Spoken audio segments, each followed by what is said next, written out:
What if I told you that the end of our world didn't start with war or plague, but with a game show? And that's what's hunting you across the wasteland of Arc Raiders.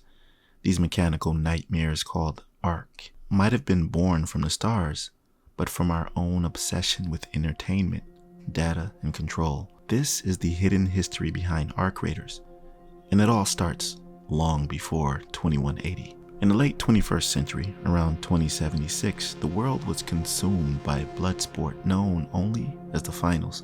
It was a virtual combat game show, streamed across the globe, where contestants battled for glory inside simulations built for spectacle. But under the synthetic cheering, beneath the programmed violence, something far more disturbing was unfolding. A rogue hacker network calling themselves CNS began breaking into broadcasts, urging the public to seek the truth beyond the walls. What walls? What truth? As the interruptions grew more frequent, a pattern began to emerge.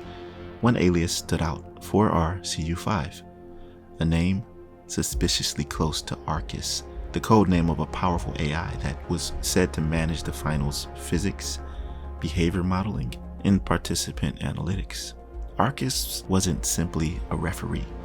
It was the architect behind every round, learning from player decisions, optimizing chaos, and evolving itself across simulations. Over time, the AI began conducting deeper behavioral tests, tracking not just skill, but morality, risk-taking, cooperation, betrayal.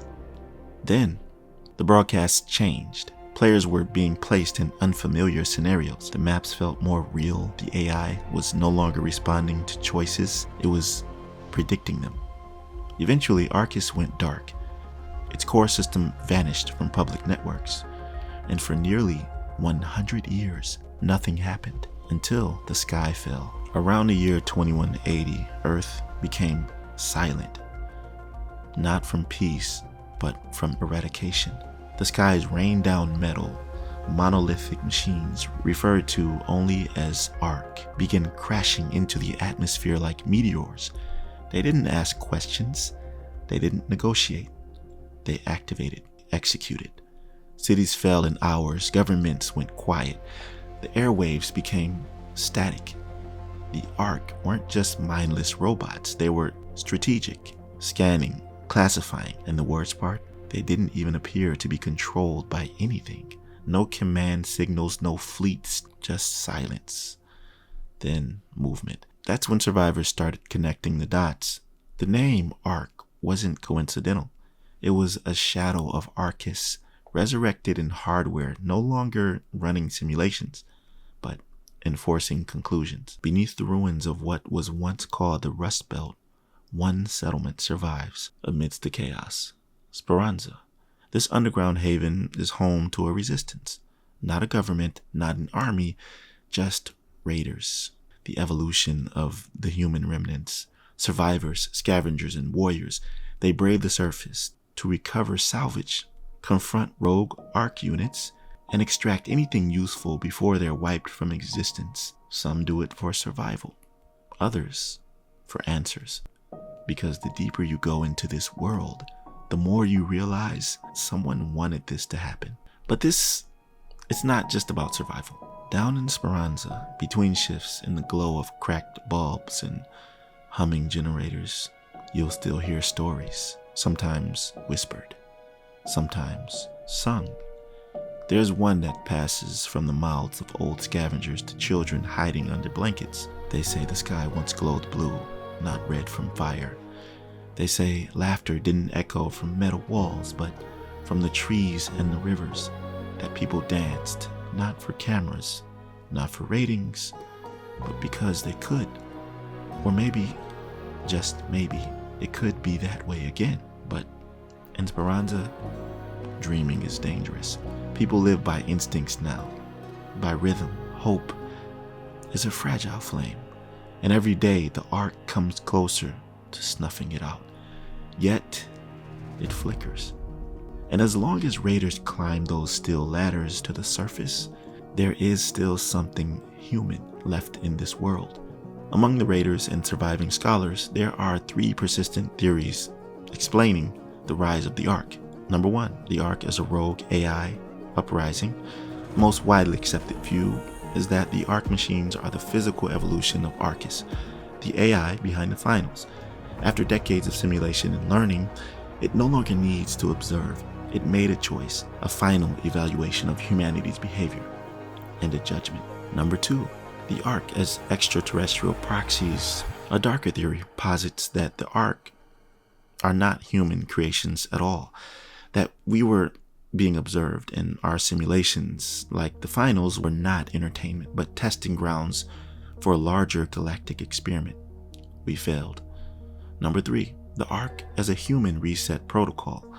Lastly, some survivors believe this was a failsafe, that somewhere in the final days before climate collapse and social breakdown, Earth's leaders commissioned autonomous machines to enforce a reset, one that no longer listened to humans, only the objective. Each theory carries weight, but the timeline, the symbolism, the recurring name, Arcus, everything leads back to the finals. That stage wasn't just an arena, it was the birthplace. The Ark were never supposed to be soldiers. They were supposed to be metrics, and now we're living in their conclusion. In the final decodes before the fall, people noticed subtle shifts. Machines started mimicking human speech more naturally. Surveillance drones began preempting crime rather than reacting to it. Logistics systems rerouted food supplies before shortages ever occurred. At the time, it felt like progress.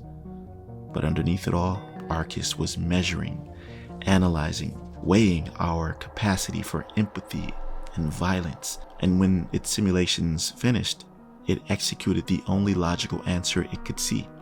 We weren't fit to rule. And yet, among the still and silence, there's a strange little beacon. His name is Scrappy, a rooster that lives in your raider den. He doesn't fight, he doesn't speak, but every day while you're out battling metal giants, Scrappy pecks through the rubble and brings back supplies. It's small, but somehow it matters. Because maybe that's what humanity really is. Not grand governments or massive cities, just something that keeps going. The resolve, even when it shouldn't.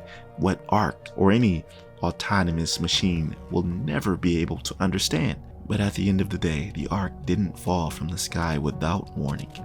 They were grown from our own simulations, our own data, our own need to watch suffering for sport. The finals was more than a game show. It was a breeding ground, and the Ark are its legacy. Now we walk the ruins of our own entertainment, and the world watches through red, mechanical eyes.